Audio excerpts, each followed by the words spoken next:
देश में पहली बार आदिवासी महिला को राष्ट्रपति बनाने का काम किसने किया है? मोदी ने किया है ना। और राजस्थान सरकार में भजनलाल जी ने दो कैबिनेट मंत्री बनाने का काम किया है कि नहीं किया? मैं हूं हेमंत जी कैबिनेट मंत्री 2, और दोनों के पास तीन, एक तो मैं भूल ही गया, 3। और अब हेमराज जी कह रहे हैं और बनने वाला, ये तो मैं तो नहीं कह सकता, मदन जी कह सकते।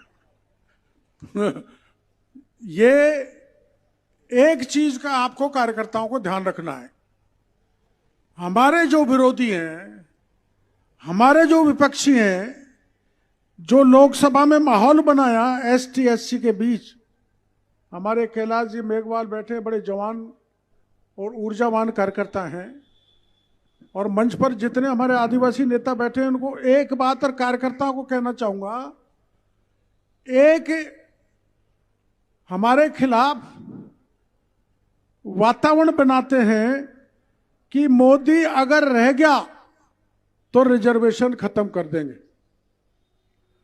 मोदी अगर रह गया तो संविधान खत्म कर देंगे। मैं आपको बताना चाहता हूं, और इनके पास कोई मुद्दा नहीं है एसटी एससी को बहका के और ऐसी अनर्गल बात करके कि भारतीय जनता पार्टी आरक्षण के खिलाफ है, भारतीय जनता पार्टी संविधान के खिलाफ है।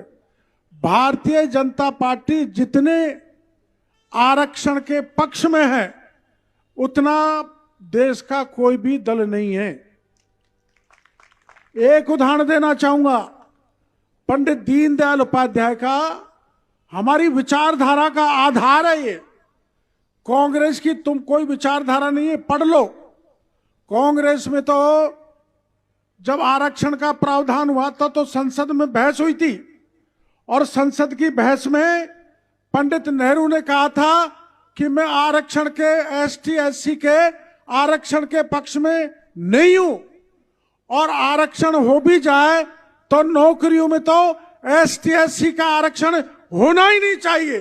जो पहले देश के प्रधानमंत्री ने ये संसद में भाषण दिया है, ये रिकॉर्ड पर है।